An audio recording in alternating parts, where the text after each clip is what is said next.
সম্পত্তিগুলি আদালতে প্রয়োগ করার জন্য আবেদন জানাই। আদালত উভয় আমাদের আবেদন মঞ্জুর করেন।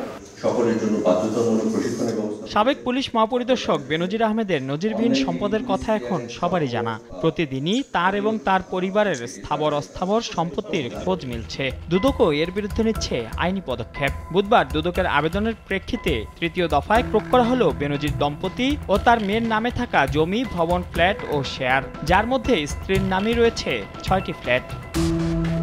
সম্পত্তি অবরুদ্ধের তালিকায় রয়েছে নারায়ণগঞ্জের রূপগঞ্জে ২৪ কাঠা জমি, উত্তরায় ৩ কাঠা প্লট, বাড্ডায় ৩৯.৩০% জমির উপর নির্মিত ভবনের ২টি ফ্ল্যাট। এছাড়া পার্বত্য জেলা বান্দরবনে ২৫ একর জমি, স্ত্রী জিশান মির্জার নামে আদাবর থানার পিসিকালচারে ৬টি ফ্ল্যাট, গুলশানে বাবার কাছ থেকে পাওয়ার অব অ্যাটর্নি মূলে পাওয়া সম্পত্তিতে ৬তলা ভবন।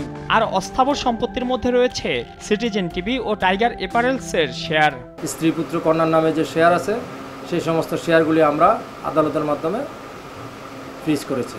আর স্থাবর সম্পত্তির ক্ষেত্রে আমরা ওই সমস্ত সম্পত্তিগুলি আদালতে প্রয়োগ করার জন্য আবেদন জানাই। আদালত উভয় আমাদের আবেদন মঞ্জুর করেন।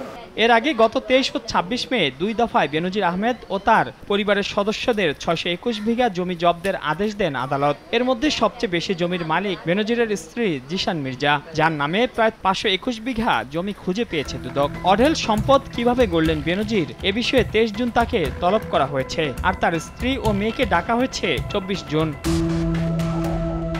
মাইনুল আহসান, সময় সংবাদ, ঢাকা।